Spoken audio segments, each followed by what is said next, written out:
What's good, everybody? Welcome back to another edition of the Off the Crossbar podcast here on YouTube, SoundCloud, Spotify, Apple Music, wherever you get your podcast from.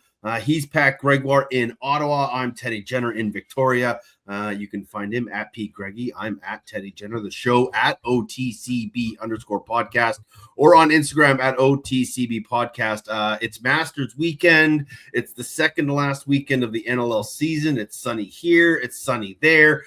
Everything is coming full circle, and we are now all worried and concerned that the Buffalo Bandits are all of the way back. Patty, what's going on, brother? How the hell are you? Doing fantastic. This is legitimately one of, if not my favorite week of the year. Masters Thursday, get up nice and early, got my workout out of the way, walk the dog, sitting down on the couch. And then I'm like, oh crap, I gotta head to the airport soon. So haven't been able to quite enjoy as much Masters as I'd like to, although watched a little bit in the lounge, listened a little bit in my car on the way there too. Air Canada has TSN on their flights as well. So was even able to watch a little bit on the plane as well. So I'm completely locked into the Masters. But the other great thing about Masters Week, Teddy, is it's the end of the regular season for the NLL usually as well. It's either the third or second or last week. For us this year, it is the second last week. And boy, oh boy, I don't know if we're really going to get much seeding implications, certainly like figured out this week. But certainly some teams can lay down the groundwork if they want to continue climbing, or they might really put a dent in their playoff chances altogether. I'm fired up. This is going to be an unbelievable weekend. Yeah, 6 teams are in, 2 spots remaining. Buffalo, Toronto, Georgia, Saskatchewan, Vancouver, Colorado are in. Colorado are in first place just because of the tiebreakers, which is crazy to think that where Saskatchewan was just a few weeks ago, sitting at 10-1, and they're now, if they continue this home losing streak, like they literally, I joked about it a few weeks ago.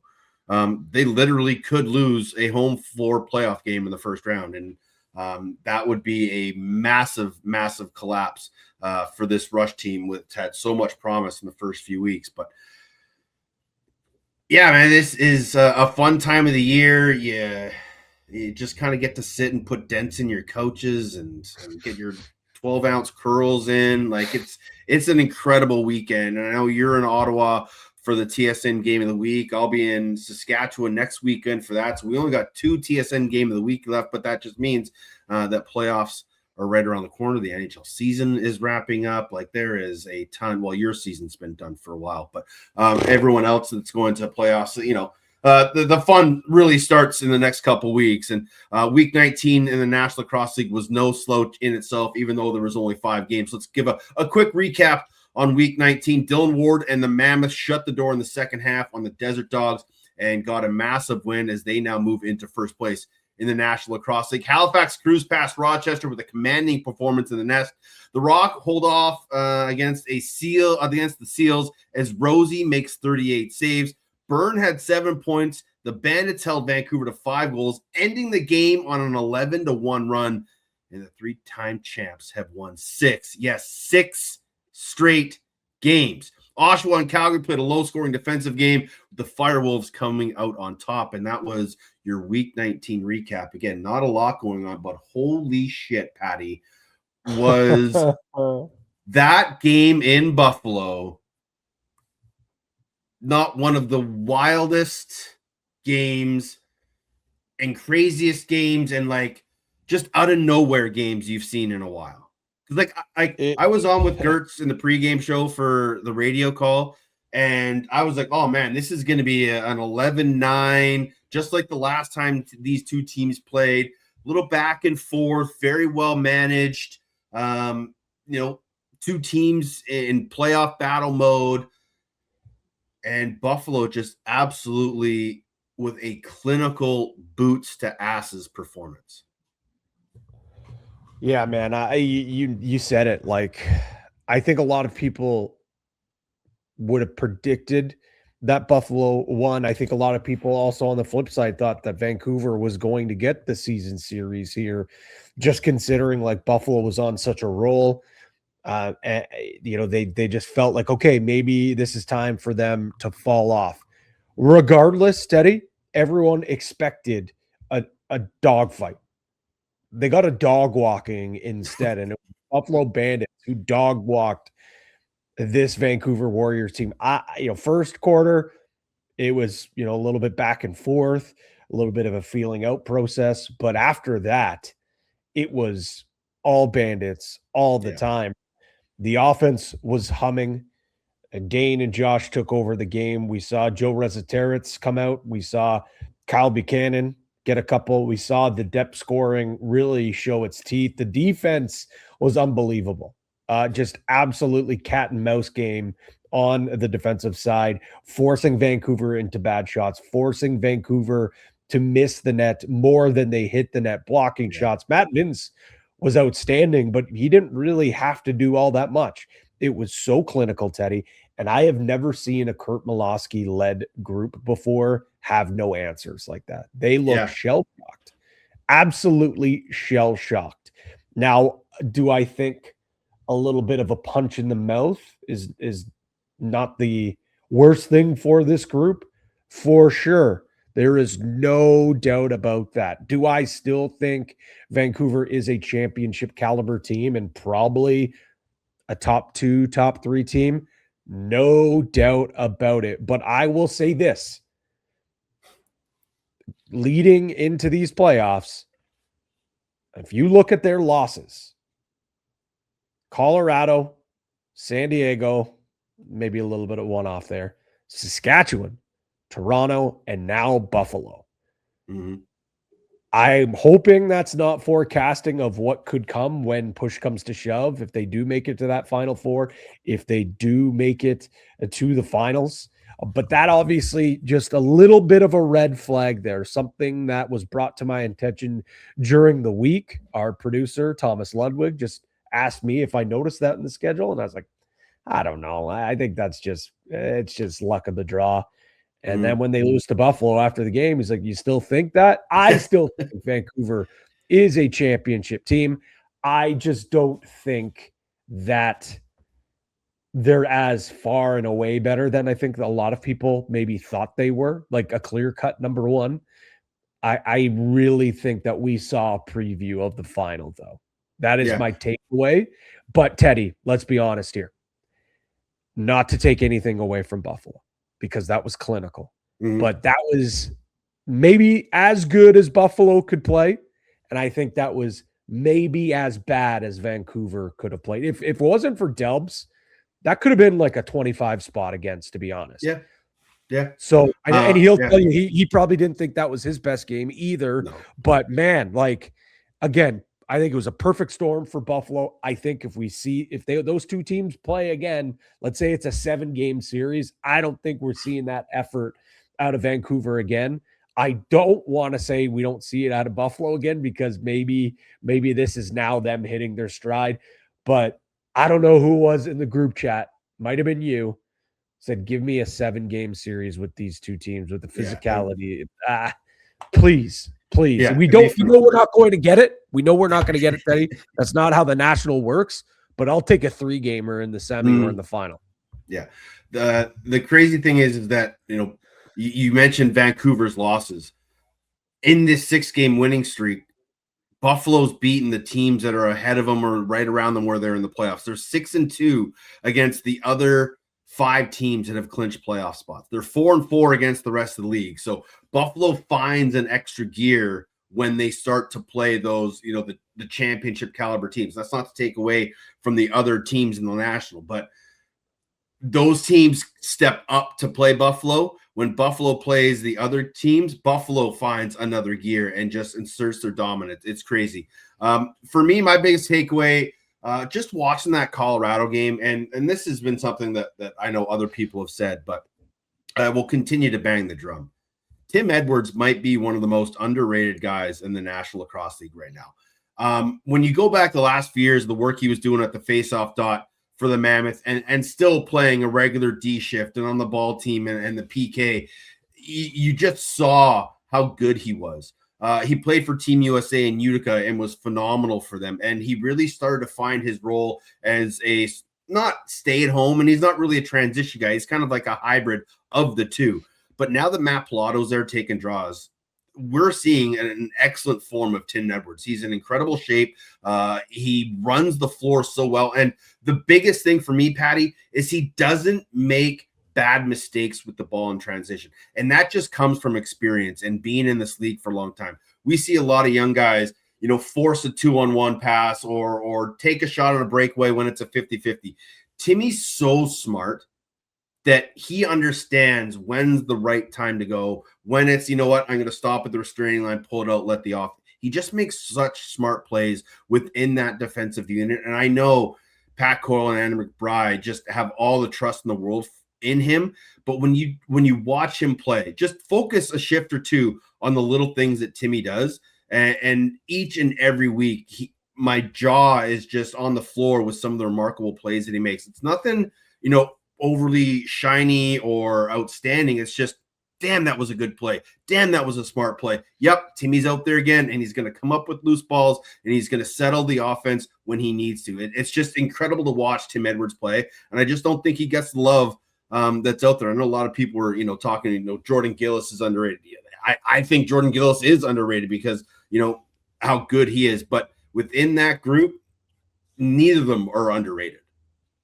And you know what, Teddy, it's so true. I'm glad you mentioned Tim Edwards because he's a guy that I've been such a big fan of his game for a long time. But you bring up that note. I think we've seen it with a lot of guys in this league when you're not a true face-off guy, but you're a guy that can take face-offs and a good player, and you get that load off. Like look at a Brad Cree, for example, in Toronto years ago. That allowed him to excel. Now we're seeing that with Tim Edwards. But yeah, like it just allows you to focus on other areas. And with Tim Edwards, you hear it with Coyle all the time, singing his praises. If you go back even before that, I mean, we were talking, to Randy Mearns. He had Tim Edwards, and if you talk with Tim Edwards, he'll sing his praises until the cows come home. That Six Nations Chiefs team with all the superstars that they have on that team, you talk to those coaches, you talk to those players, they're always singing Edwards' praise as well. One of those unsung heroes who don't get the clout and the praise that they probably deserve. But that just kind of fits perfectly into the blue collar, Jamesville, New York, Canisius College type of player that he is. And, I feel like because he's been in the league so long, he's played box for so long, he's kind of like one of those American guys that you kind of almost even sometimes forget that he plays, that he is a USA kid. Because, like I said, he's completely embraced that box lacrosse game. We'll speak with Steve Thanos Priolo, the captain of the Buffalo Bandits, in a little bit. But we got to get to the mailbag this week. We got some good questions coming in and some thought-provoking ones this week in the OTCB Mailbag. You've got mail. All right, let's start with our good friend Spencer Conley, who always comes in with some good ideas. And I think as I saw him enter this question into us, I think we mentioned this last week. But he says, let's make every team play a doubleheader on the last weekend of the season. Friday, Saturday, Saturday, Sunday, or Friday, Sunday, whatever it may be. Whatever the last day the league picks as or decides is the last day of the season, every team plays and they all start at the same time.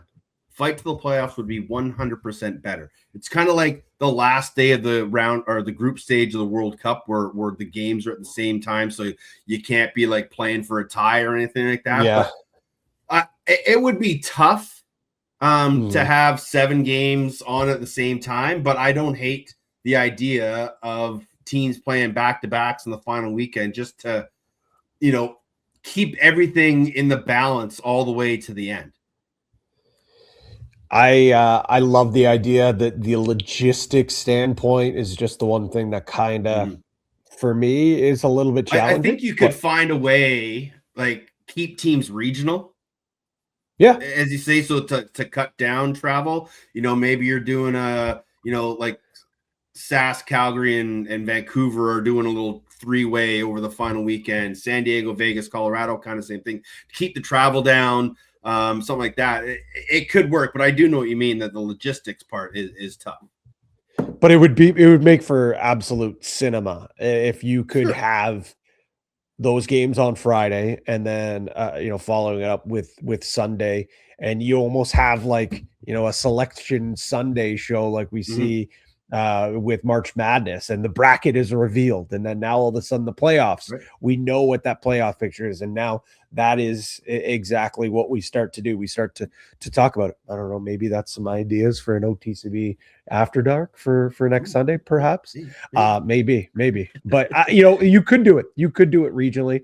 But hey, a great idea. It doesn't have to be for next year. We're talking big picture. So Spencer, keep bringing up these big brain ideas, because I think you're onto something.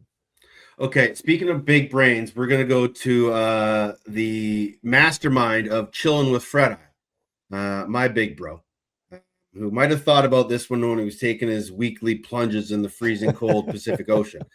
He says, hot take rule change.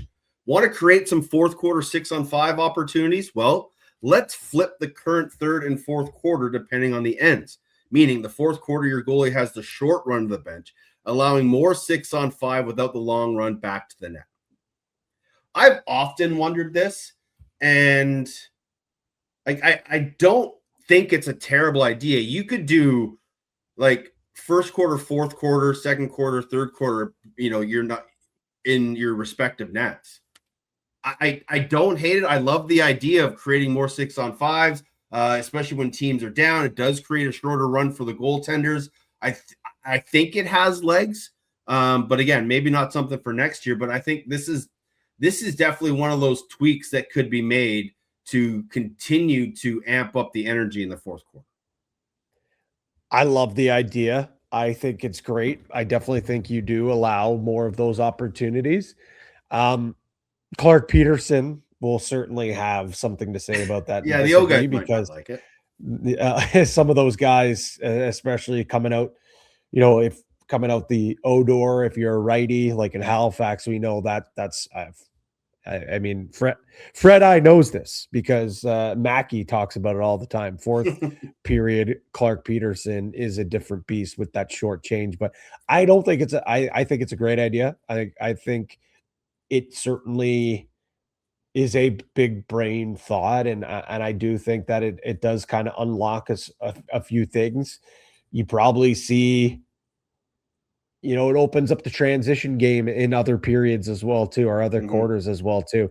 I think we're onto something here. I think a little more of a deep dive, but from the way that he has pitched it to me, I think I'd sign off on this move for sure.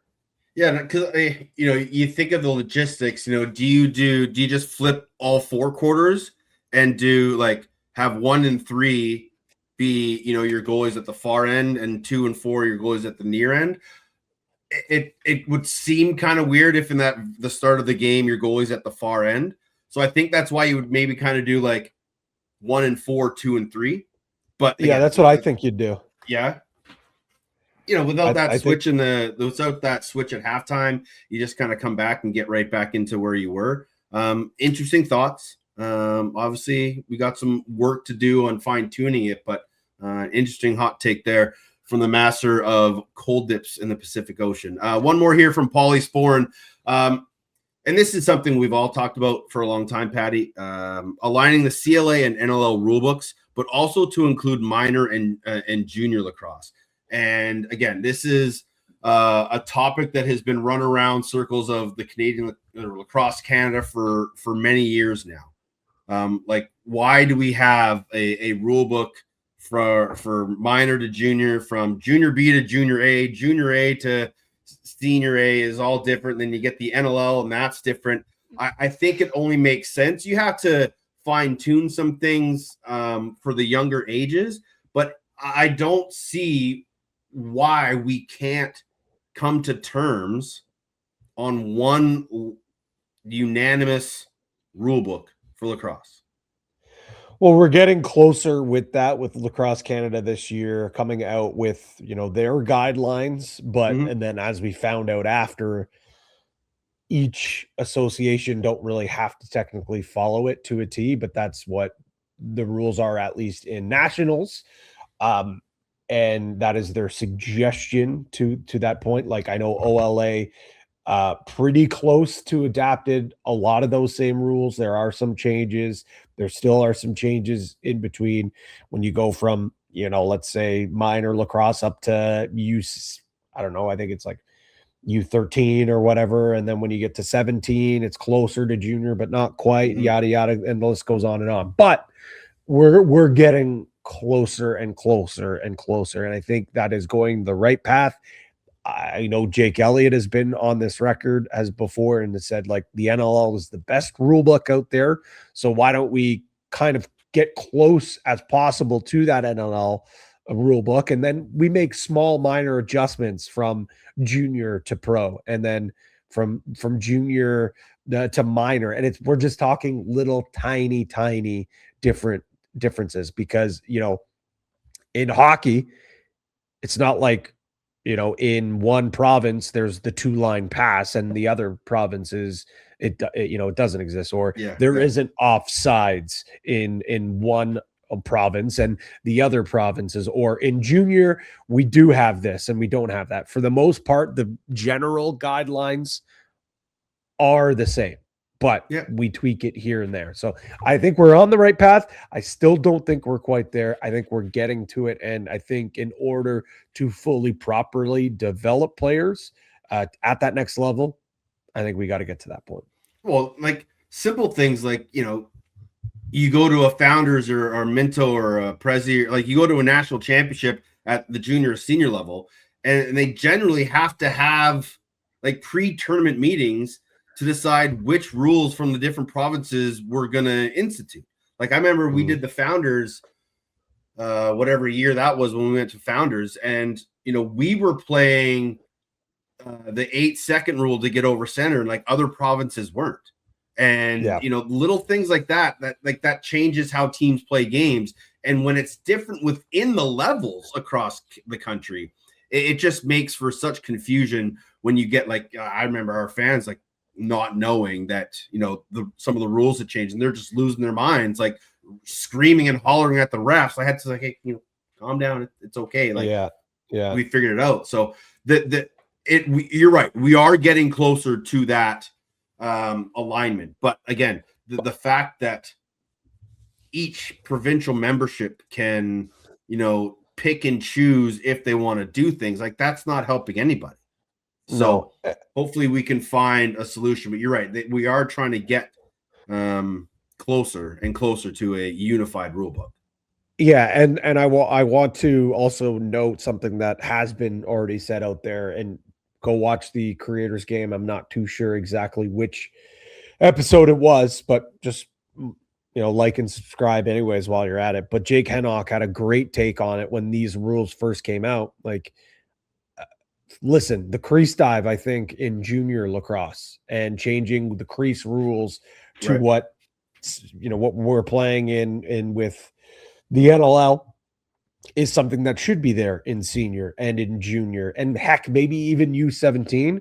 But like, do I need U12s going out there and doing crease dives? Because not only are those guys probably not properly doing it, but you're crashing into goalies. You're also now, like, let's be honest, for a U12 game, how old is the ref that is reffing that game? Probably a 16, 17-year-old kid. Maybe now not you're even. putting pressure, maybe not even. And now you're putting pressure on that kid to make a bang, bang call where you watch in the National League, guys that have been doing this for 20 years, they sometimes don't know what the call is. They got to go in the booth. Now they've got 9 different angles that they're looking at with a headset on, and they get to look at it. You're expecting little Timmy to make that same call? I don't think so. So I think there are some rules where yes, we can open up the rule book for junior and senior, but like there are some rules that we shouldn't have for minor lacrosse kids as well, or at least certain ages, I should say. Yeah. That's this week's mailbag. Thanks for everyone for chucking some suggestions in. Before we get to Thanos, I want to ask you about the finger snap. Did you notice it when it happened? I did not, and I wasn't, because as you know, and maybe it's a little bit of a look behind the curtain for folks who maybe haven't been in the booth or don't know. Like when I'm calling a game, I'm looking at the floor. I'm watching the floor. I'm using that vantage point. The only time I'm looking at my monitor is, on replays generally, or if my producer is in my ear saying, "Hey, we've got this on, like, take a look," or, "Hey, Pat, we're going to give you a look at that great defensive play," or "We're going to go to the tempo box. We're going to show that Matt Vince save." So, looking down at it, I also was watching Matt Beers at the same time because it looked like he was trying to get at Priolo. I think people thought he was trying to go at it. I think he was just looking to shake Pre's hand or give it, a tap on the back. As we used to always see that in fights, right? Two guys would drop them, they'd go, and then it's a quick little love tap on the back or whatever, right? So I was watching him, and then I saw Priolo, and I just thought he put up his hand. Yeah, I was looking at the monitor, and then after the fact, I saw that, and after the game, and I was like, "There is no way that is." Unbelievable. And I don't know if he had it premeditated. We're going to have to ask him where that came from. Was it at the top? Was he saving it for a goal celebration? Where it came from? But that was brilliant. Absolutely brilliant. And I'm so mad I couldn't see it from where our vantage point was. Or I wish I was looking at that, because at the same time, I don't know if I do wish I did, because I would have been keeled over and probably wouldn't have been able to say anything because I'd be hammering my mute button, laughing so hard. Yeah. And my mic Cullen's mic would have still picked it up. No, we're going to ask him about it when we chat him. Like it seemed premeditated. I don't know, maybe someone like say, "Hey, go snap your finger," like something like, but like I asked Ian McKay about it.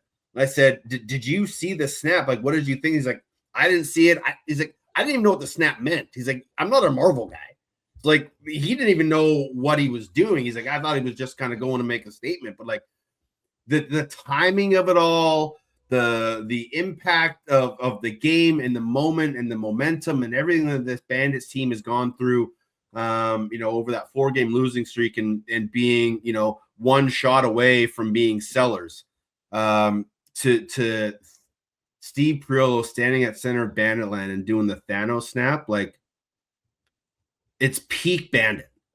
And they are embracing the villain role again. And I think that is what this team needs to do. Like, everybody outside of Banditland is hoping and praying we don't see a 4P. And in that locker room, they are saying one thing: it is inevitable. Steve Priolo joins us this week on the Off the Crossbar podcast. Get your popcorn ready, because something crazy is about to happen. Joined now by the captain of the Buffalo Bandits, Steve Priolo, hanging out at the cottage. How are you, brother?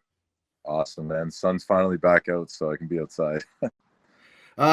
How's the maple syrup coming? I saw you and Moose were out tapping some maple trees and collecting some sap the other day. How's the hibernation going? Dude, it's the best time of year. It's hilarious because I tie it right into the curriculum up here, so it's nice. Like, I just spent about 2 hours doing maple syrup with the students. So yeah, it's on right now. The boil's on.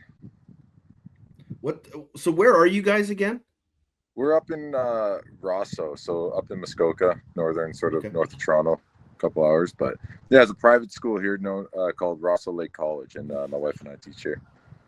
And Jackie's big with the athletics and obviously the outdoors as well. Like, you've kind of made a nice little life for you guys out there in the woods. Yeah, we she's the athletic director at the school, so that's kind of I followed her here, sort of thing.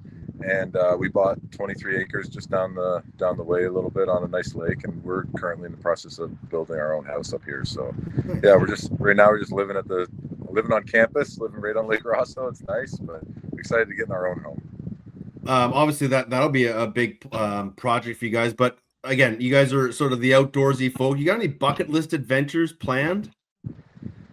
Yes and no. It changes over time, right? Like it went from traveling far away to like getting to know Canada to really just getting to know this area. And we have a couple like endurance, like 24-hour races and 24-hour sort of things we'd like to do around here. There's like a 24-hour mountain bike trail that goes from Algonquin Park all the way to Georgian Bay, and like we're going to ride that this summer. And there's a lot of cross country skiing in the area, so it's really just getting to know our own backyard before we sort of push back out into the rest of the world. Man, something about you Ontario guys, just you love your outdoors. You love these. I remember when Andy Turner rode his bike across Canada from Ontario all the way out to BC for a wedding. Like, what is it about the outdoors that you just love? Honestly, it's the way it makes me feel afterwards. It's like, I don't know. I see a lot of these kids coming from other schools and coming to our school, and a lot of those behavioral issues and things like that start disappearing once you get them out into nature, and they get that freedom to roam and to look around at different aspects of nature that's happening around them, right? So it's like, I don't know if it's just the fresh air, or for me the biggest thing is like being active all day. Like it's just hard to like stay warm. It's hard to get water. It's hard to get food. It's hard to do all this stuff. And at the end of the day, when you go to sleep, like you're exhausted and you sleep like a baby. And like, kind of that's the whole point for me, is to just be exhausted come the end of the day. You're probably exhausted playing 250 national lacrosse league games in your career. You're also approaching 250 career points. What's allowed you to stay at the top of your game? Because you're not just a stay-at-home D guy. You play a real 200-foot game. Yeah, it's been the game's developed so much and changed so much over the course of my career, and I've had to sort of keep up with those trends and just to stay just as relevant as I can in the league, right? And stay sort of at the top of my game. But the biggest thing for me is to never take the foot off the gas. Like, a lot of us play summer ball all year round and just keep going. And for me, that's the biggest thing. Is there's not really an off season for us, and to stay active and to stay going, it keeps you in good shape, keeps your muscles, activated, and all your tendons and things. So it's like, I just need to stay active and going and playing as much as I can. There's lots of time to not play lacrosse after I'm done, right? So just keep at it. That game against Vancouver was a fun one, I would say, for you guys. It was also a bit of a statement game from your group. Was it as good a performance this year for this team? Yeah, it was. That's probably our best outing we've had in a couple of years, to be honest.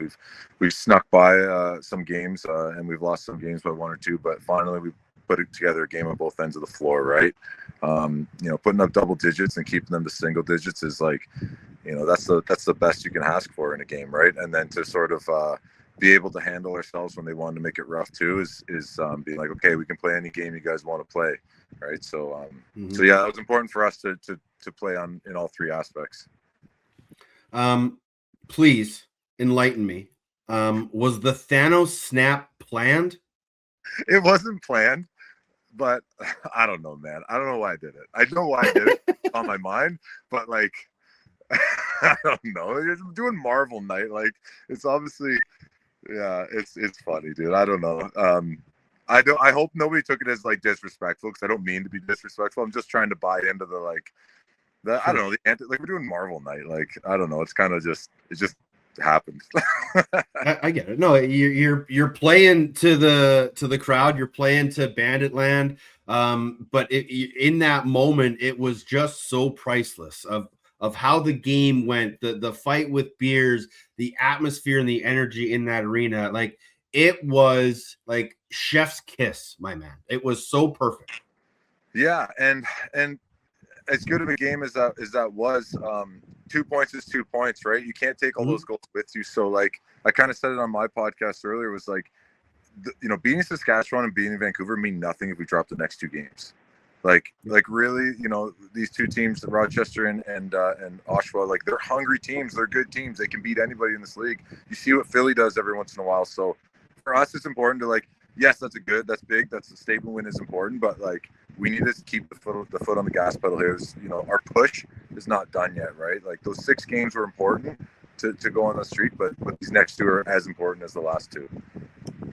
Talk to me about dinner with the captain a little bit. How did it come about? Do you want to get into broadcasting when your career is done, or is this just something to kill the time without any cell service and TV on it?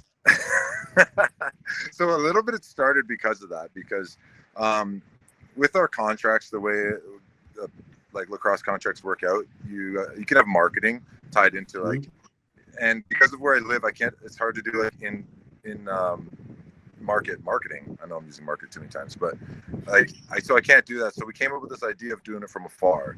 So it's like starting a podcast allows me to sort of increase my pay and to be in that upper echelon of defensive players. But it's just something I've always loved. I love long form podcasts.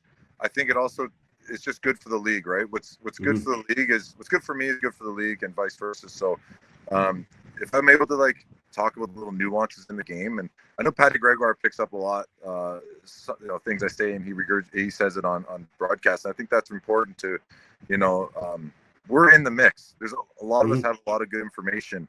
I happen to be saying it on a podcast, but it's pick the players' brains because we really know what's going on, and I think we're all excited to share our information. So I got a good friend in John Dinner to help me through it all and the little nuances of podcasting and sort of steer me in a direction that I get to just rant and have fun out there. But yeah, that's kind of the gist of it. It's just supposed to be a little conversation about what happened on the weekend.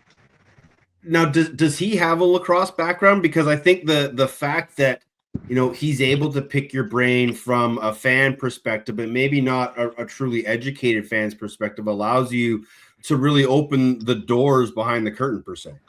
Yeah, like he's a father of lacrosse players. He knows Dan and Paul Dawson from Burlington, and he's always sort of been a coach his whole life. And but he's mostly coming at it as in the direction of like genuine, like what's going on, what's happening, why is this happening, and he just asks the right questions to hopefully steer me in a place and where I can enlighten people a bit. And that's all it's supposed to be. It's just supposed to be it's a play on words. His last name's Dinner, but it's also like kind of like conversations you would have while you're eating dinner together, right? Like it's just supposed to be pretty candid and just talking about what's going on. And you don't have to worry about shoe checks or anything having dinner. Yeah, actually. You spoke on the podcast this week about Josh Byrne and guys like him, Dane, Bucky, Ian McKay, their ability to backtrack and reverse transition and stop their offensive transition. And we talk about juice goals coming from defenders, but when the forwards make those kind of defensive plays, that's very juicy as well. Yeah, dude, it's massive. It's like it's a cardinal sin to be giving up reverse transition on our team. Just watching Dane get to the bench and Josh get back on defense and vice versa. You'll see DeHoka even running. He's running back and stopping transition. It's everybody. It's just like our defense. Like it's like our defense is running off hard. Like those guys need to be running back as hard as they can, because those are the little games within the game that you have to win. We have to win the transition game. We have to win special teams, right? We have to win face-off loose balls, like certain little games within the game. So that's one of ours that we take pride in. And honestly, Josh was incredible at it on the weekend. It seems to me like you guys have your swagger back a bit. What's changed since that 4-game losing streak that had you guys literally, a goal away from being sellers at the deadline? Yeah, I know that was crazy, eh? But it's just we came together at the right time, right? There is that extra little like gumption, but it was like losing Chase and losing Kluche and Justin Martin like left kind of bigger holes than we maybe expected, and filling those, adding Desnoo, and maybe we'll talk about Desnoo here in a bit, but like adding him sort of fills that Justin Martin role, right? We have that strong lefty now, and then we're really trying to find ourselves on offense, and fortunately, we found ourselves at the right time to be buyers, and then we can add Joey Rez, Tyler Hendricks, really sort of round out our offense. And now it's about getting them all, everybody's on the same page while we're making our sort of last couple of game push. You wanted to talk about him, so I'll let you wax poetically about what Mitch Desnoo has meant to this Buffalo Bandits defense. Well, somebody posted something that's like, the Bandits with Desnoo are like 9-2, I guess 10-2 now, and like without him we're 0-4, and that's just sort of speaks to Mitch. He might have been his wife. Dude, he's a loose ball hound. Like literally, we don't even have to worry about. We were at one point like mucking the ball with like 12 seconds left, but nobody wanted to pick up a loose ball and run it out, right? Like we would just kill half the clock kicking it around because we would just turn it over if we picked it up. So having him in that aspect is massive. And also like he bought into our system. He bought into the Buffalo Bandits way. If you look at like his stats over the last couple over this year versus the last couple of years, like his caused turnovers are in half from what they were in Toronto. Like his goals and his shots on net and all that, it's like halved or even more. And that's just a testament to like Mitch really buying into the Buffalo Bandits way, and our defense and our style, and not putting ourselves in vulnerable situations on defense. So, you know, kudos to him to really not worry about all that other stuff, not worry about trying to get his cause turnovers way up or anything like that. Mm-hmm. And I love that about him. So he's meant the world to our team. Another guy that is, you know, really turning the corner to becoming an elite National Lacrosse League defender is Nick Weiss. He started to garner some attention that he deserves. What's something that people might not realize that makes him such a good defender? Honestly, the biggest thing with Weiser is that he's a gamer. He shows up for games. Like he's talking about guys like maybe Cody Jamieson and like that level of guys that are able to just show up in big games. That's him. I don't know, man. He's so passionate about the sport, and I think that actually like comes into play a little bit, right? You have guys whose fitness level are more than his, and all these things that are more than his, but his passion level's just through the roof. And I think that's the special thing about Nick. I don't know why people are catching on a little more this year than past years. He's had a couple nice goals in transition, which maybe draw some attention. He's got some antics and stuff. He's got some things that he does on the floor that are like, they catch me off guard sometimes. But it just comes from his heart, and that's the biggest thing with Nick is that guy he's a gamer. He shows up in big games.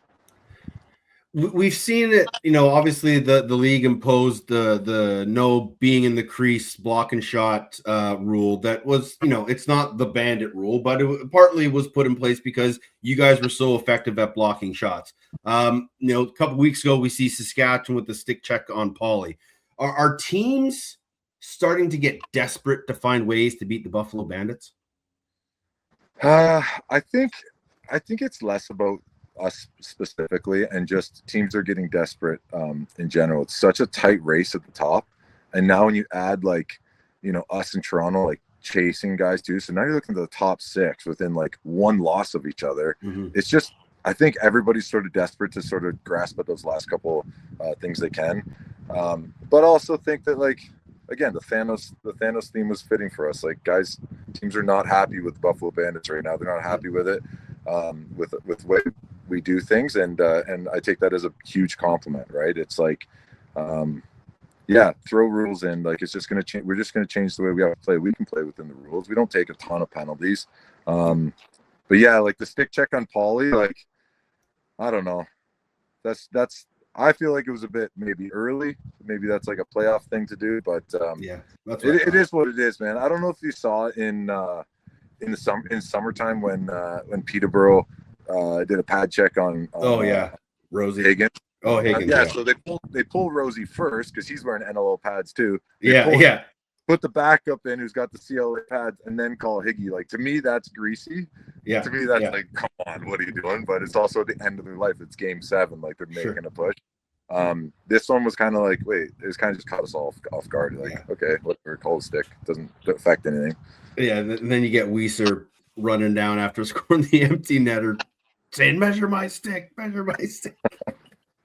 You guys are 6-2 versus the other 5 playoff teams that have clinched so far right now. But you're 4-4 versus the rest of the league. I don't want to call these last 2 games trap games because there's still lots to play for. But, you know, how important is it for you guys to keep this momentum going and show up against a team that you may look at as, oh, we have a win?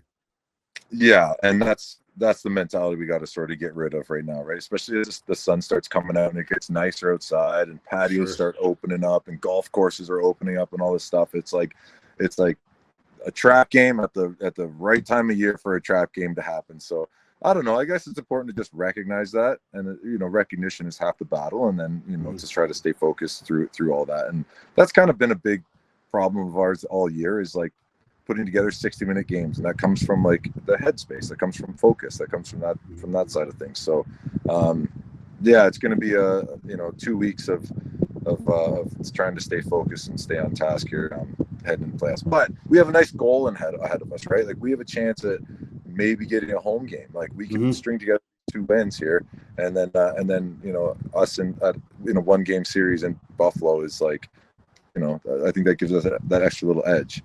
Sure. Why do you think it is that JT has yet to win a Coach of the Year award? In this run at least. Yeah, totally. I don't know, man. It's like it's hard. Like awards are hard. When you look at like the NBA, right, and it's like same. Could you give it to LeBron James all the time? Yes and no. And I feel like that's kind of a thing with Buffalo. It's like, okay, so we got Josh and Dane and these guys that are up there, and we have Matt and Net, right? And it's like, is it a little bit of spreading out the awards that comes in subconsciously? Like, on some level, I feel like our defense doesn't get recognized nearly as much. But again, it comes into like, well, who are you going to recognize? It's kind of a unit. Same with Colorado. Like, how do you recognize a guy on that defense? Like they're all just one big unit, right? So like I get that, but the JT thing stands out because it's like, man, he's doing really good. Like he's got an incredible record. Like harder to put my finger on that one. It's easier with like a defensive thing to put our finger on it, right? Yeah. So yeah, I don't know. Maybe right now is a call to be like, world, pay attention because he's doing great too. Like his video, his like breaking down of other teams, like his video sessions, I find are so on point. Like he finds those little nuances that teams are doing, and it's like, okay, we're going to do this and we're going to do it on repeat and break them down and keep attacking in this way because there's going to be open looks. And he's just, I don't know. Yeah, that's a good point though. I don't know. And yet conversely, Matt Vince just continues to win Goalie of the Year awards. Like the guy is doing things that nobody thought the human body could do at that age. And obviously he's adjusted his style over the years, but he's playing like Matt Vince from the start of this run. How impressive is it from your standpoint, a guy that's been around this league for 16 years, to see what he's doing at his age at the level that he's doing it at? Dude, it's like, I think about myself and I'm like, how many years I got left? I'm like, I would have to play like 7 or 8 more seasons to catch him. Like that's just not in the cards, right? It is impressive, but at the same time, when you see the guy, you're like, oh, you're so physically fit. It's not physical; it's a mental game for him. When he decides to retire, it's because he's just tired of studying guys. He's tired of studying shots and looks, and but with him, man, it's like he knows what he likes. He knows what he wants on the line. He knows the looks that he wants, and he's just impressive all around. Just his like professionalism, right? You're on the record that the league stats department doesn't do enough and give enough justice for the back end guys. Talking about recording 30-second shot clock kills as a stat you'd like to see recorded. What's something else the league could log or record that could shine a more light on steady defenders or the best defensive units? Yeah, I've been thinking about this a lot. It's the reason we haven't had any of this stuff is because it's hard, right? Sure. It's like we used to keep track of like time on floor and things like that. We don't keep track of it anymore. But like I'm not sure, man, because the 30-second rule I think is really good. I think that's an important one to maybe start tracking. Start seeing certain teams doing really well. But I don't know. Is there like in hockey? There's like a hit. There's like you track hits on the floor, right? That'd be hard to cross, but maybe there's something along the lines of like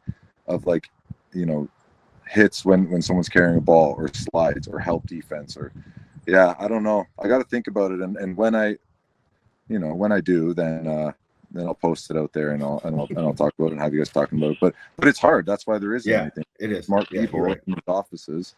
There's smart people that are up there, right? And it's like. Yes, there's caused turnovers and block shots. I love those stats. But yeah, it is tough. But a little bit on Matt Vince again, back to him, dude. 25 saves in our game, and like that, those could have been 25 goals. Like those were we didn't play that good on defense. That's another shout out to Matt. He made some hard saves, man, and his just athleticism is pretty well on point too. Like, I was just thinking back to that a little bit. He's good, Yeah, man. fair enough. Yeah, he's pretty good. As the captain of this group, what's been the biggest challenge for you to keep everybody motivated? Because, you know, while you're not maybe talking about the 4-peat or anything like that, but, you know, it's got to be challenging year after year, maybe or maybe it's not, to keep this group motivated at the task at hand. Yeah, I think we're self-motivated just because we're so old right now. Honestly, dude, it's like, Yeah. it's one of those things where you're going like, our team's going to look very different next year, right? And it's built into our culture right now, which is important. So the young guys are seeing how motivated Paul Dawson is. You know, that guy can actually legitimately still move out there. Like, and he's 40 or whatever, a little bit over 40. You see him, you see Vino, you see Bucky, you see me. You start seeing like Dane and Josh are getting up there in age too. Like, every season matters so much. So I think that's kind of where like the self-motivation comes from. And then that just makes a culture in our locker room that's hopefully passing on to guys like Dylan Robinson and Cam Myers and those guys, that they can continue that tradition. Because lacrosse, it goes by so quick, man. It does. It really goes by. I still feel like I'm a little chickadee out there running around. I'm like, oh my gosh, I'm 37 years old. Like, when did this happen? Last one for you, and this is something that obviously you're very proud of is the culture that you mentioned, but of Banditland. And now it's going to be Bandits and Sabres in the playoffs at the same time. Key Bank is going to be absolutely bumping in May. Talk to me about your love for Banditland and the fans that make it the best environment in the NLL, if not North American sports. Yeah, dude, they show up. They show up all the time. They're in there. They're loud. I think also like lacrosse arenas in general do a good job of promoting like a place where you can be yourself and be loud and scream. It's, you know, all these arenas you go to that, you know, fans are pretty passionate about lacrosse. I think we're more like football fans. I think, you know, Bills fans and are also Bandits fans, almost less than Sabre fans and Bandits. I think there's less crossover there than there is with the Bills fans. So it's like, I think we get that, not like tailgate aspect, but you do. It's a little bit of a tailgate aspect. It's a little bit of like, hey, come for the party, you know, come hang out. It's going to be, there's music playing. It's going to be fun. Bring the whole family. It's all family fun there. And somewhere in there, you're going to be able to watch, you know, a bunch of grown men try their best at something. So, it's about lacrosse, but I think it's just about, Banditland's become like its own entity, and I feel like that's the same thing across the league, where it's nice to be a part. They get to be a part of that, right? Yeah, you know, I've seen Bandit fans in San Diego. Like they go everywhere. They're like Leaf fans. It's incredible to see, and you know, they're always so open and inviting, whether you're in Buffalo or whether you see them elsewhere. They are some incredible people, and it makes it a special place. And if you guys get a first round home playoff game after what you guys have been through this season, it's going to be a fun ride. Cap, appreciate you, brother. Say hi to Jackie and everybody up there. Stay safe. Enjoy the wilderness. We'll catch up soon, brother. Appreciate you. Hey, I'm going to get back to you on some more defensive stats we can start tracking in the future. Consider it done, my friend. Right on. Oh my goodness! Oh my goodness! Our guest this week on Off the Crossbar was brought to you by our friends over at the Goalie Factory. The Goalie Factory helps goalies of all ages become complete athletes and improve their game through weekly camps based in Langley, BC. They have elite one-on-one coaching across the Lower Mainland, even online coaching if you're not in the area. You can access anywhere. They focus on technical skill, athletic development, and building the mindset it takes to perform at your best. Find the Goalie Factory on Instagram at goaliefactory_ or visit goaliefactory.ca to book your session today. Always love chatting with Steve Priolo. He said he's going to get back to us on some defensive stats they like to contain in prosperity for the league. And I think that's an interesting concept of like, what other things can we track defensively that, you know, whether it be from an analytical standpoint or just a stat standpoint? I think the 30-second shot clock one is brilliant, and I can't recall if it was on his podcast or if it was one of our conversations that we've had with him before. It might have actually been on both, but Yeah, I think it was. I think that is one that's a no-brainer, and I don't think you can give every player on the floor necessarily like a 30-second clock kill, but maybe it's just a team defense. We're talking about a team stat. So like you accrue, 30-second shot clock kills, and then if on the flip side, the offense, it's a 30-second shot clock. Like power short.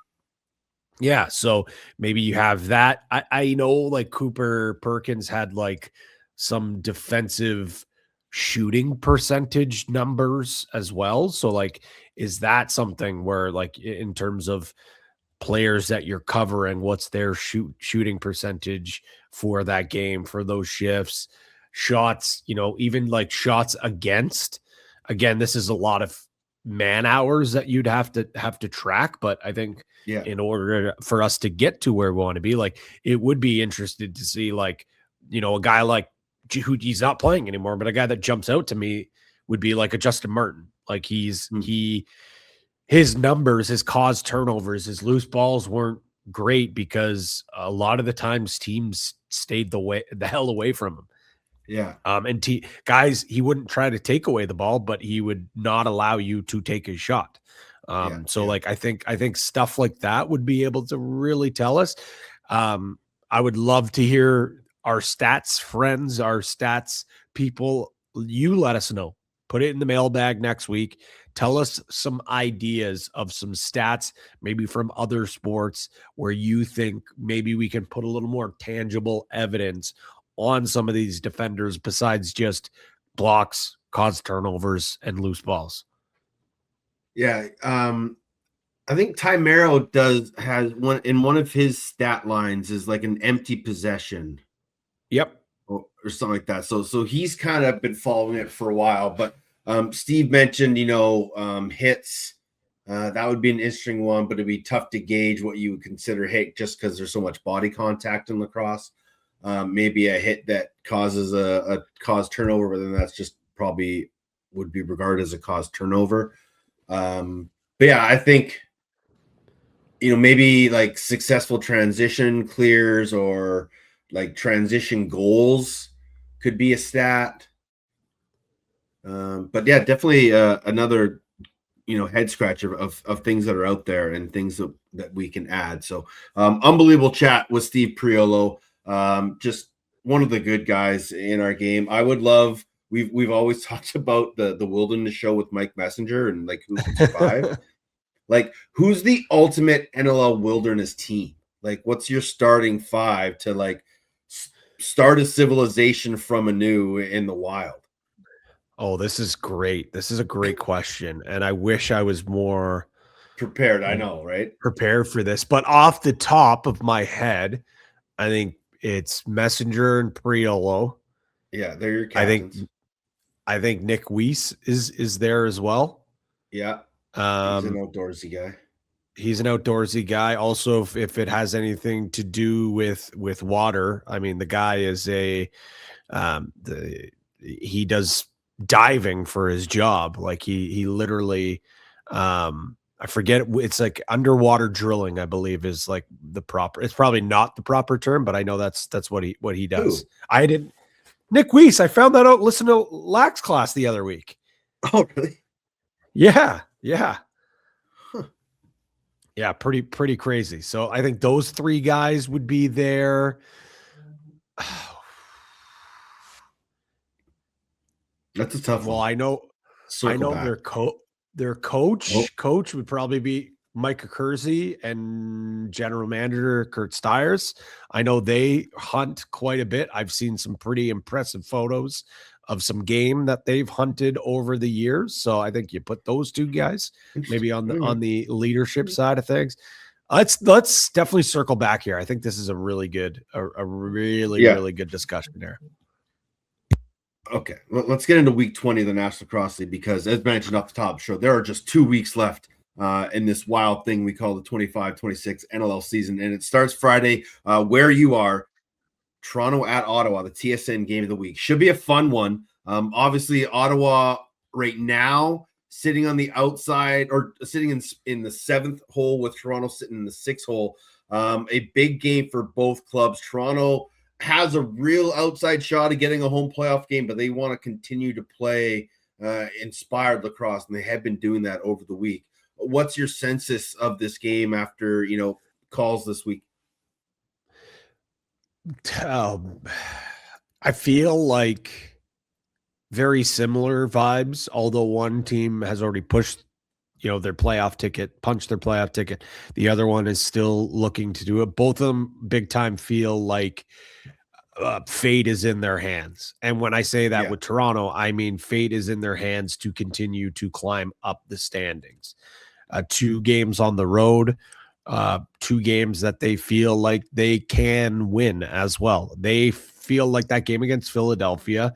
Challen Rogers was quite honest with us, said that it was, you never want to take a team for granted and you never want to go into a game expecting a win. And he feels like maybe that was the case for the group, and it could eventually cause them in the long run from not being able to have a home game in round number 1, or even if you are getting a home game, you're playing in that 4-5 spot. They want to try to close this out with 2 wins, get as high as they can in the standings. And then on the flip side with Ottawa, it's just about snapping this losing streak. It's about getting back on track and getting into the playoffs. And, having a conversation with Dan McRae, he said, listen,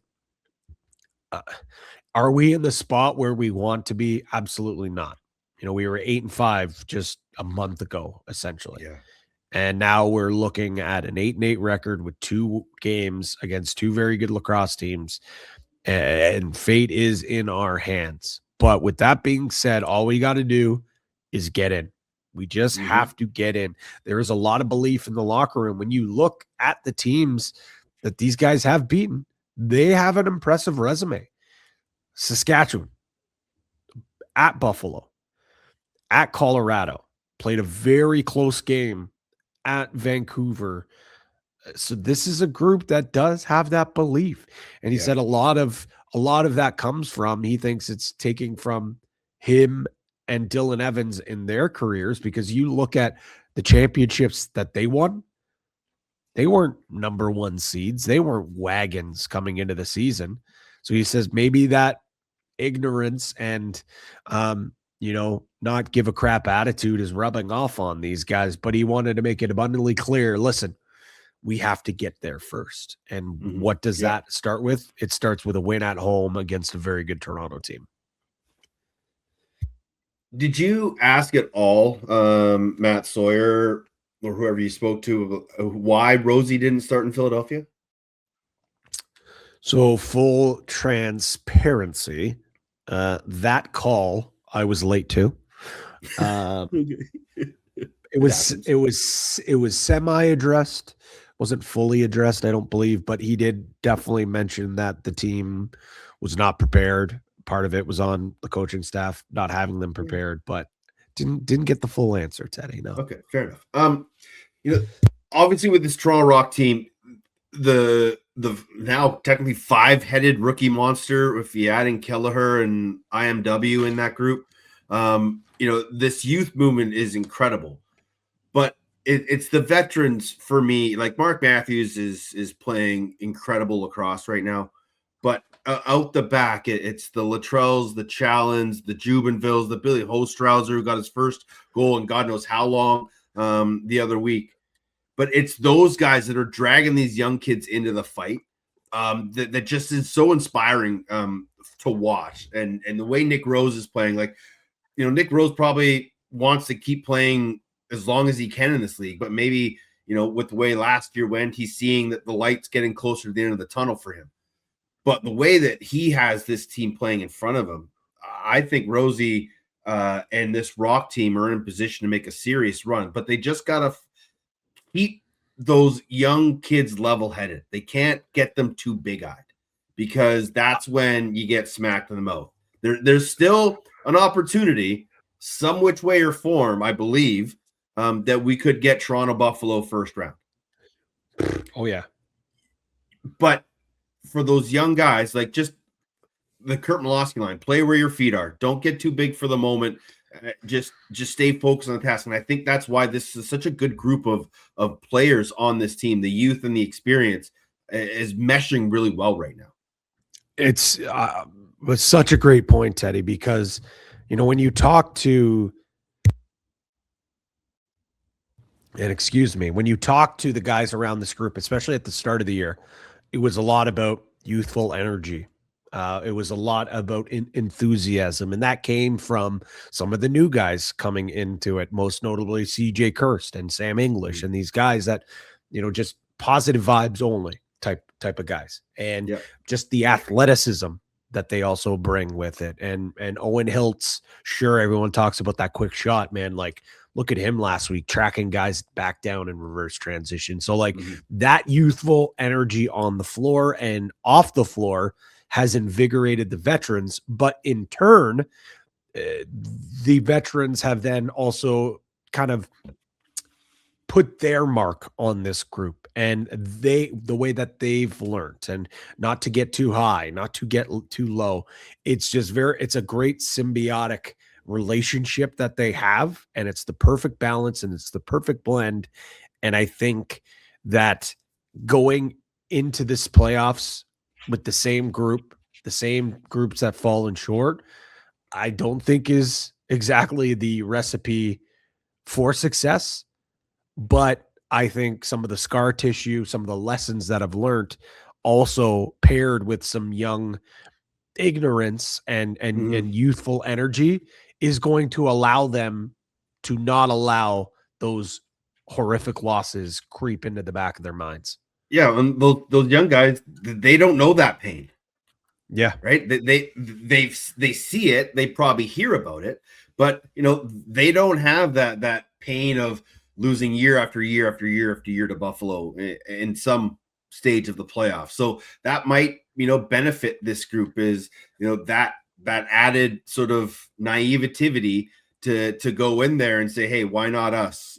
This is a new group. This isn't this. I know you say the same old group kind of run it back, but this isn't that same old group. It's a fresh, new looking Rock offense and defense and whole culture with what Jamie Dawick has done. So this is a good group moving ahead. Halifax at Vancouver. I'm kind of sad this isn't a doubleheader. Seemed like a perfect fit for a TSN doubleheader, especially with it being coast to coast. But Jake Gillett and Brad Challoner will have the call. This is going to be a fun game. A pissed off Vancouver team coming back home, trying to right the ship, and a Halifax team that's got their wheels going in the right direction, playing playoff style lacrosse at the right time. But make or break for Halifax right now. Listen here. There still is a way for Halifax to lose this game and get in. They need some help. They will need Ottawa to lose to Toronto.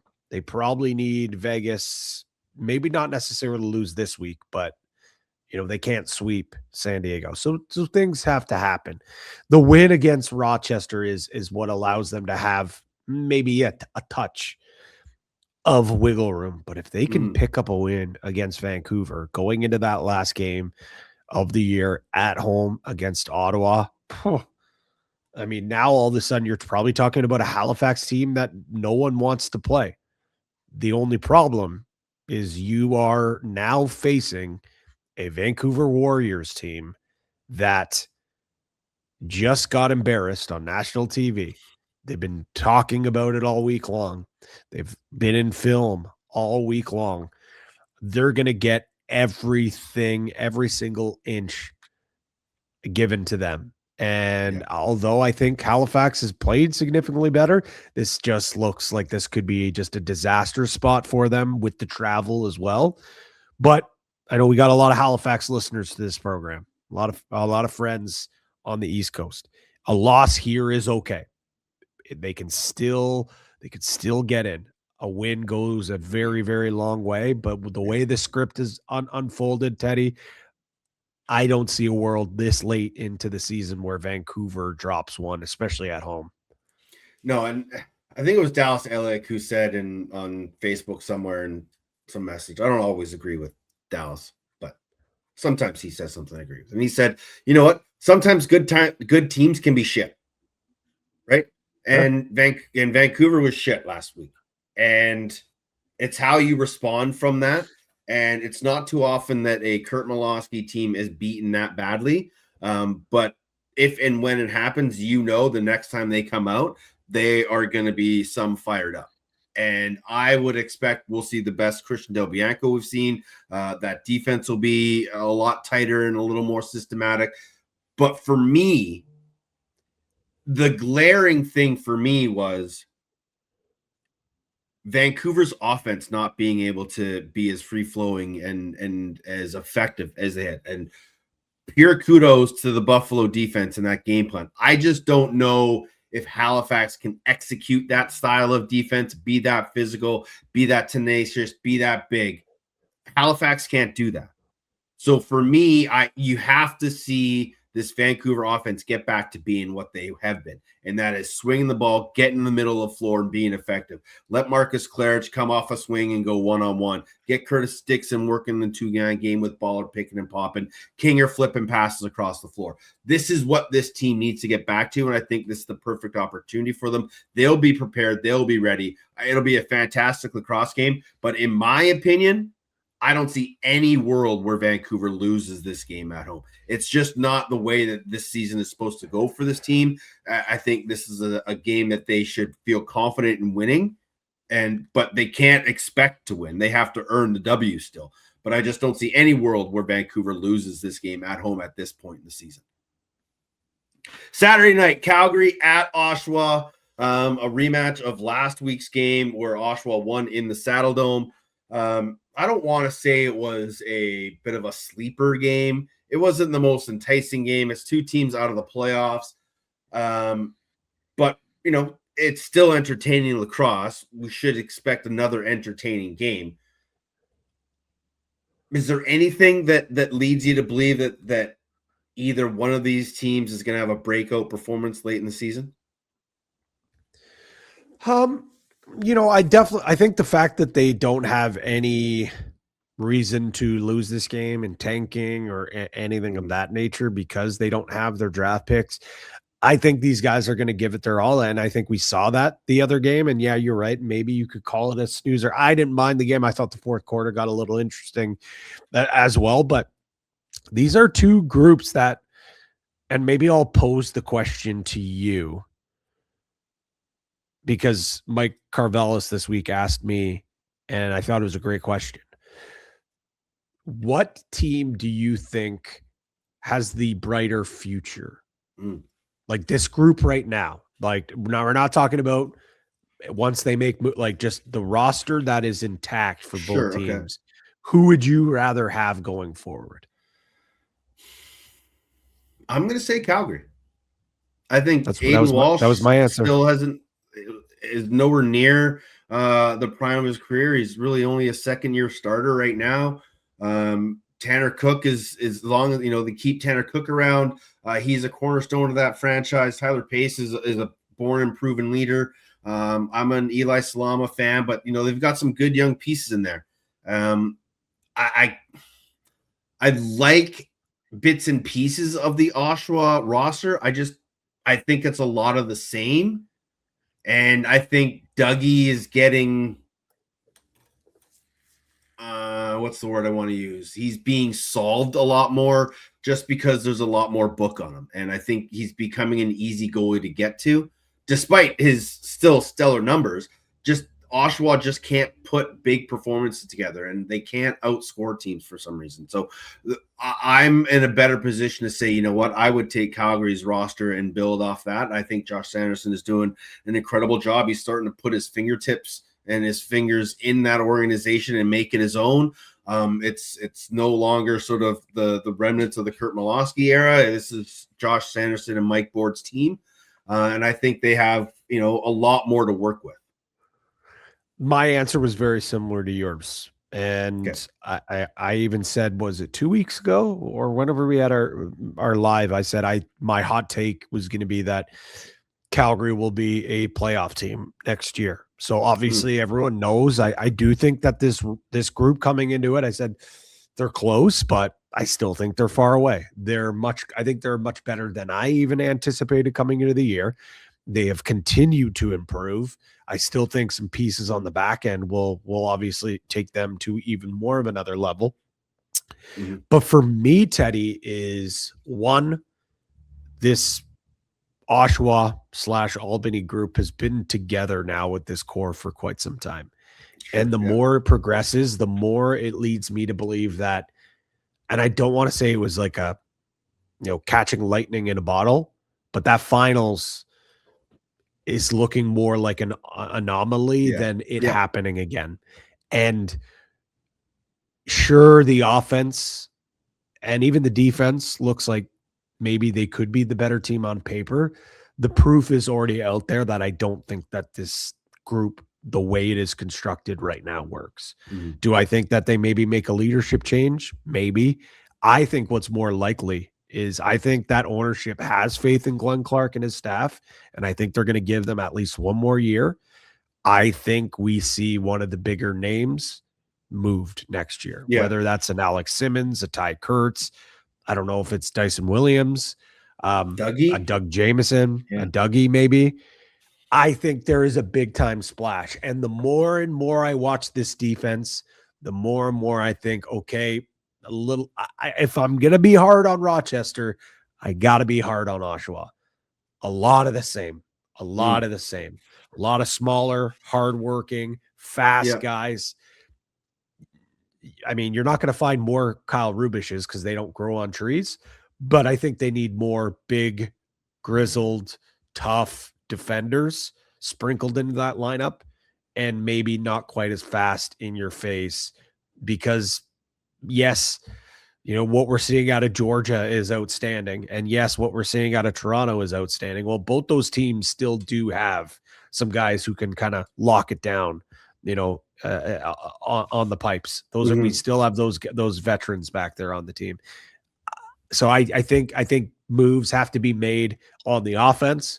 I think a big name's going to go, but I also think that defense might have to get reconstructed as well too.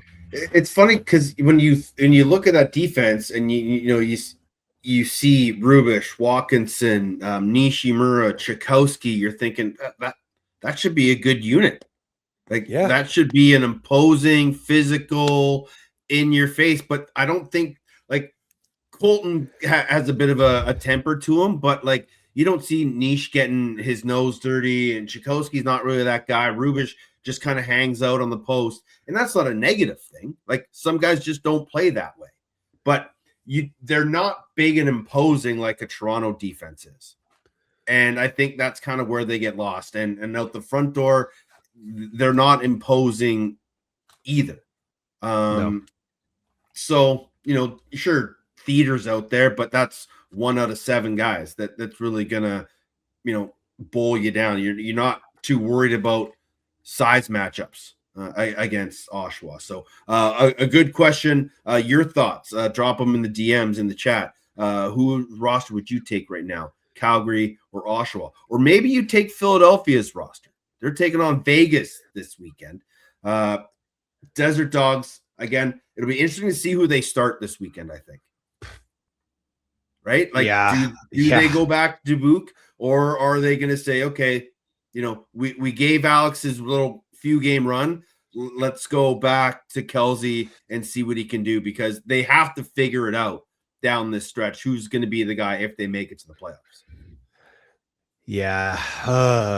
I think it's still Bouquet. Books? I think it's still Bouquet. I do. And Teddy, listen, I think everyone kind of is just circling this game as a victory for Las Vegas. The Coolbet's got it at -167. I'm not so sure this is an automatic scheduled win either. One, Philadelphia all season long have been turning scheduled losses into wins. Let's not forget, look at their wins. They have 4 wins this year: Colorado, at Buffalo, at Georgia, home to Toronto. They have beaten some good teams. They have shocked some teams. They've got the pieces Are they a good team? Well, obviously not. Look at the record, but they have the pieces, and put all that together, Teddy. You know what else is going to be in that locker room? This could be the last time this group plays together. This could be the last time these fans see a game. Is that not a rallying point? If I've ever heard, like we always hear coaches talk about, like, what do you play for? What is your internal motivation? Of course, it's all 21 guys in this locker room, but also sometimes that game is more than just that. I think that this is the trappiest of trap spots for Vegas. Vegas, if you want to be a playoff team, you can't come into this game thinking it's just going to be a cakewalk. You got to be ready for an absolute dogfight for full 60. And I think they will be prepared, because Sean Williams is smarter than that. If you and I are thinking about it, if we're talking about it, there's no denying that that group is talking about it all week, about how they cannot allow the emotions of Philadelphia take over that game. I hope, with all sincere hopes, that there is 15,000 people in that arena this weekend. Could you imagine? Is it going to happen? Probably not. Look, like I actually should. When did the last Philadelphia? Let me just look. I just brought this up. When was the last Philadelphia team's final game? I want to see what their attendance was, because that might be the different wings, but their last home game, 7,700 against Colorado back in 2014 before they folded and relocated. I just want to see, like, everybody come out, because I think even then we all kind of thought maybe the Wings might come back because Comcast was going to get involved. I don't think there's any of that hope right now, unless the team, of course, stays in the general area. But for the legacy of the Wings and all those fans and everybody that's been there from day one till now, whichever iteration you were a fan, give this team the proper send-off that it deserves. Show up, show out, make noise, do whatever you can, whatever the outcome. It's the end of one of the long eras of lacrosse in Philadelphia. It's going to be a sad day, man. Like, it's going to suck. Because even though they are 2.0, the Wings are synonymous, like the Bandits are synonymous with the NLL on a recognition level. And to not have a team there is going to suck. And it's one of the few markets in this league that I never got a chance to call a game from. Played there, watched a game there, never got to call a game from that arena. And it's going to be sad not to have the Wings a part of the National Lacrosse League in Philadelphia anymore. So, to your point, I do see a very trappy kind of game, but it should, like I said, it should be a rallying cry for these guys in that locker room. Yeah, for sure. And it to lighten the mood a little bit, it just reminds me of semi-pro, the Flint, Michigan Mega Ball, last game of the year. Have to fill that building up for fourth place. Obviously not for fourth place here, but it just, what's the line? It's after Saturday night, people are going to be talking about three things: the discovery of fire, the invention of the submarine, and the Flint, Michigan Mega Ball.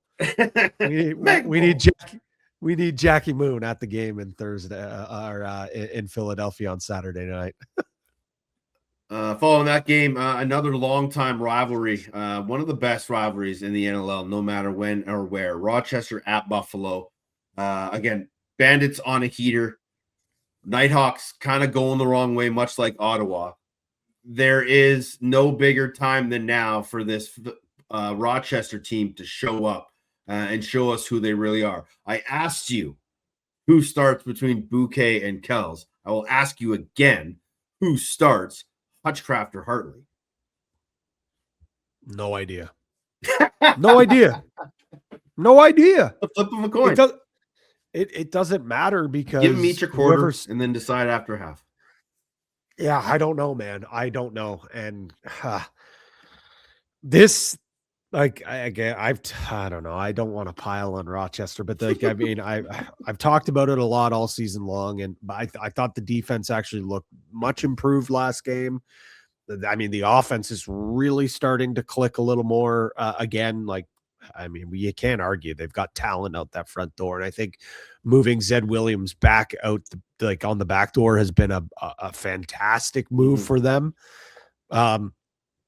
Just last game, they couldn't get a timely save to save their lives. And it seems like it doesn't matter with this team. If the offense is clicking, the defense isn't, or if the defense is clicking, the offense isn't. And if the goalie's clicking, then like we haven't seen for a very long time, all three facets of the game go at the same time. But on the other side here, Teddy, is like, I don't think you have to worry about motivation or having guys ready to go with Buffalo, but like you've had your letdown spots before. If you're Buffalo, you cannot let this be a letdown spot at all. Like you cannot, because it is way too tight at the top right now. You have such a great opportunity with Colorado and Saskatchewan playing each other.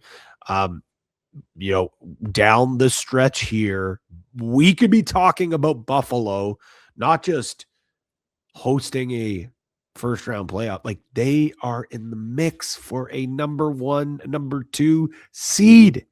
But you got to win this game if you want that to happen. Yeah, absolutely. And that's what Priolo talked about is just, they understand what's ahead of them. That they are all taking it personal.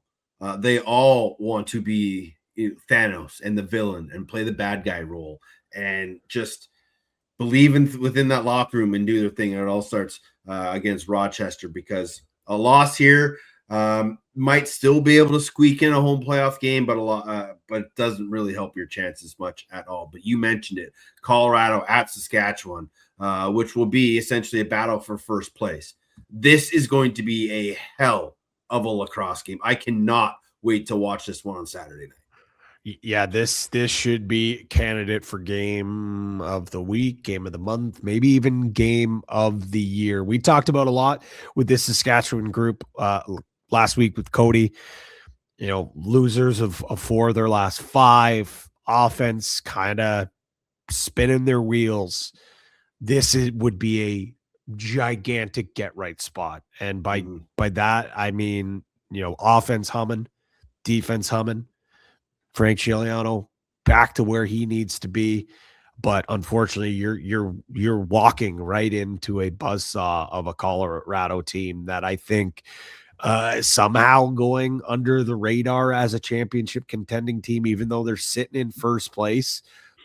Just because, they before the last 2 games that they've won, they're 3 losses in 4 games. Like this is going to be an absolute banger, Teddy. I don't know which way it goes. I don't know if it's a high scoring game. I don't know if it's a low scoring game. And that's just a testament to the 2 teams, because they have proven this year they both can win in any type of game when push comes to shove.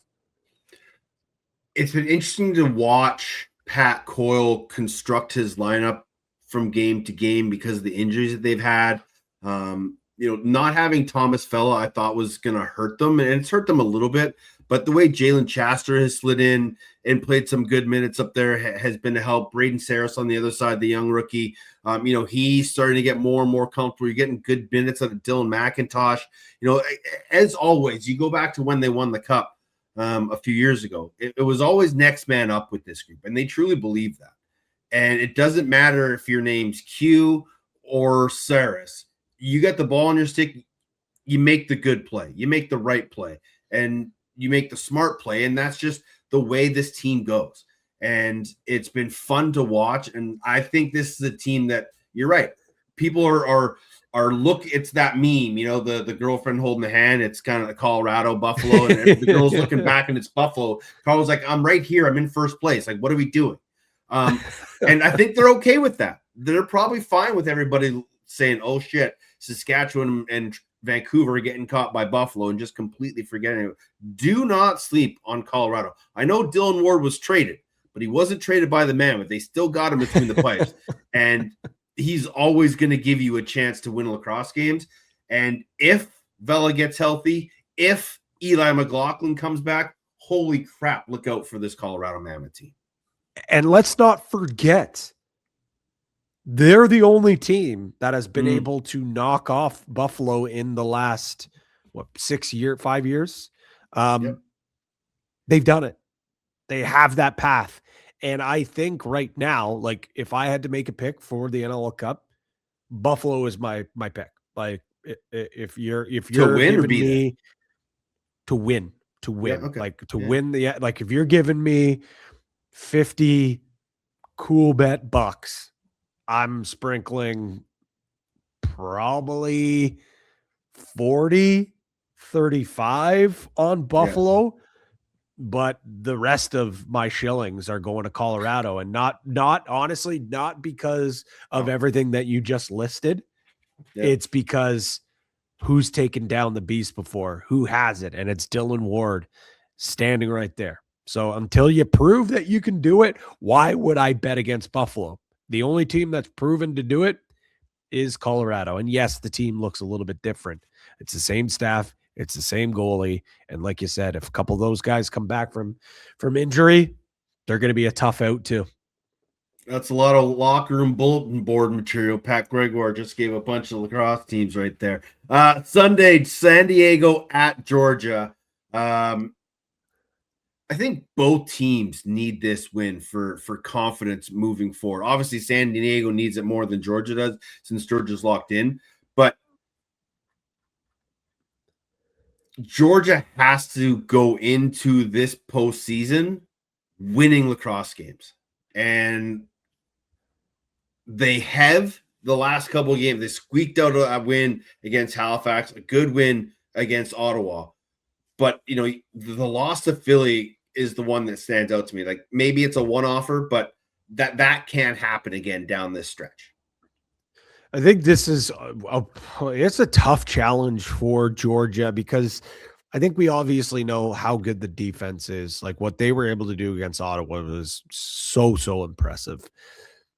But it's so funny that I'm about to say this because we spend so much time talking about, well, if you're going to win an NLL Cup, you need an elite goaltender. You need great defense.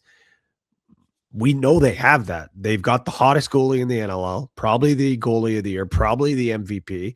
Their defense plays this high pressured in your face, in between the lines was where they win games. And what is holding me back from saying this team can win a ship or go on a deep run is the offense. But we've been told our entire lives that it's defense that wins championships. Yeah. So why is it the lack of offense that concerns me? Is it because when you play Buffalo in the playoffs, Dane and Josh are going to come up with big moments? Vancouver, Curtis Dixon, and Keegan Ball are going to step up and have big moments. Is it because this year they haven't had that offensive punch? Well, they have guys on that offense that have won championships, that have scored big goals. Shane Jackson and Lyle Thompson have done it. Brian Cole's done it in the summer. I just can't get past the offense, even though that's not how you win championships. I don't know. I don't know what it is. You're totally right, though, and they're going to have a tough challenge because say what you will about San Diego, they can't score the ball. But I tell you, man, Chris O'Riglieri and that defense, if they miss the playoffs, that sucks because they have been clinical down the stretch. Yeah, they've been a lot of fun to watch defensively. It's just they're losing close games, 2 goals, 1-1-2. Like though that is their season in a nutshell. They just cannot find a way down this stretch to win those close games. And I don't know if that's not making adjustments, if that's, would have to go back and watch a lot of tape, but like, are there a couple bad bounces here and there late in that games or some untimely penalties? But championship teams find ways to win those close games late in the season. And unfortunately, San Diego hasn't been doing that. And it's probably going to cost them the playoffs because they're going to have to win the final 3 games pretty much to get into this thing. And it's not easy, starting with the game this weekend down in Georgia. Let's check in with the Polar Bears, see if we can end you with some Polar Bucks. Time now for Box Bets, your source for all the lines, odds, and props from across the world of lacrosse. Brought to you by Coolbet.com. Stay cool, bet responsibly. Hey, we're having a good day, lads. And we're still in the mix, baby.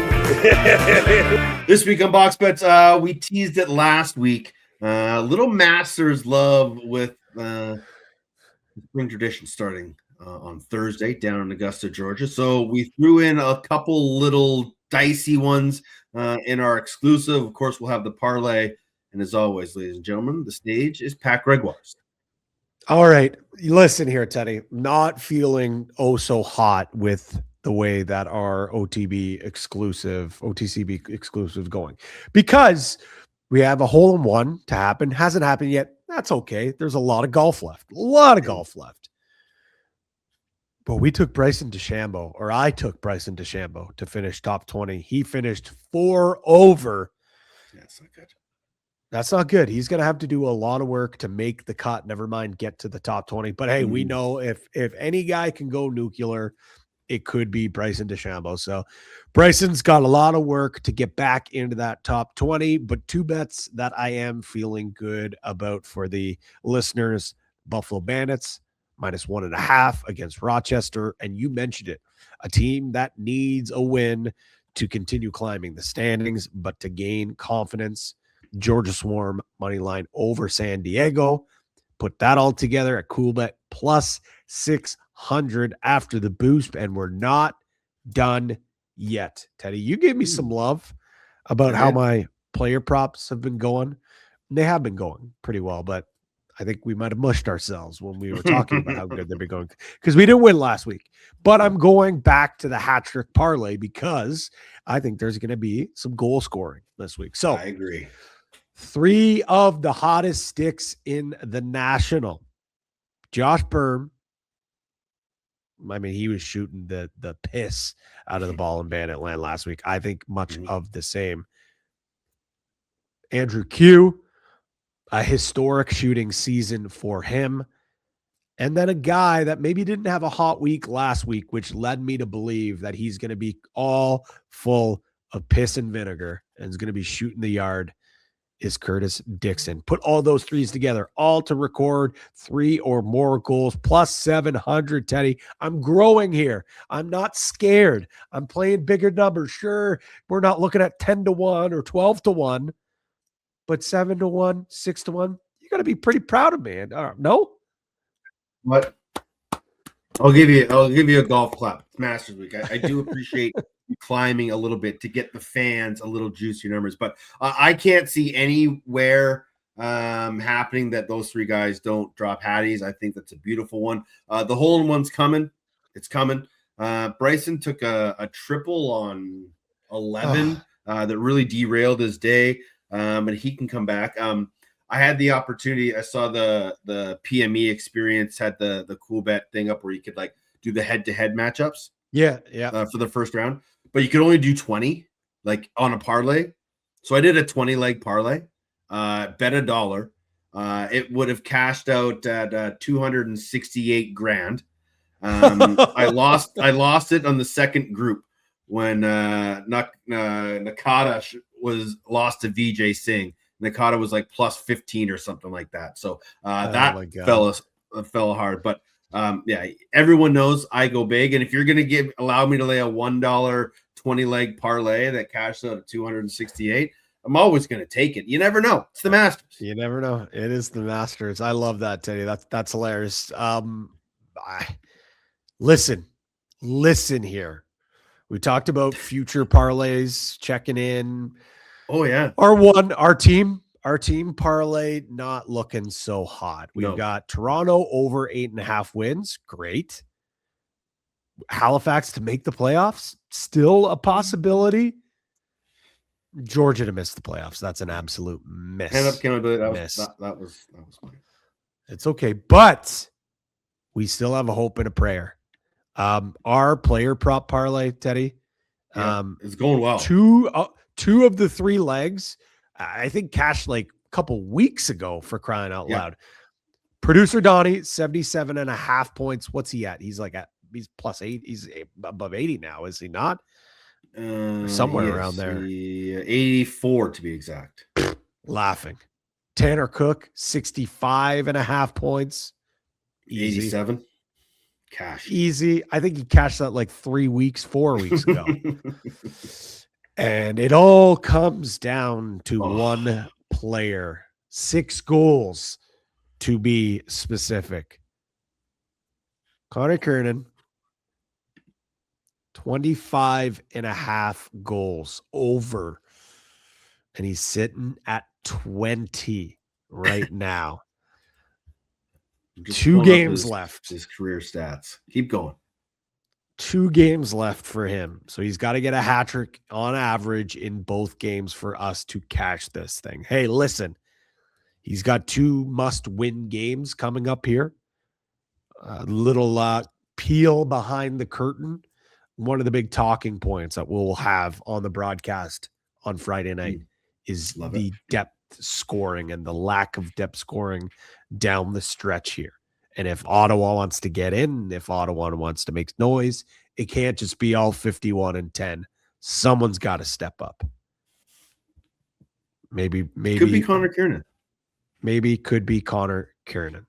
Unfortunate for us, just looking at his career stats, 10 games against Halifax, 10 goals, 11 games against Toronto, 12 goals. So he doesn't often light the lamp against those teams, but with a team in desperation, trying to hold on to a late playoff spot, maybe we'll give him a little OTC bump. Maybe we'll make like a highlight clip of his goals this year, Patty, and just pump it out there from the account just to give him a little bump, a little boost, a little love.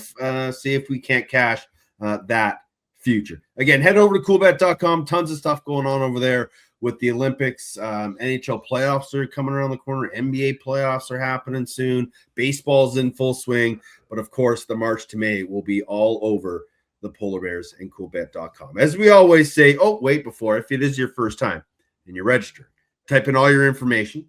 And at the bottom, type the promo code OTCB, and the Polar Bears will match your first deposit up to $200 to give you a few extra bucks. But as I was saying, as we always say, stay cool. Bet responsibly. That'll do it for this week's show. We're closing in on April 21st, which is a big voting day in the Lacrosse Canada world.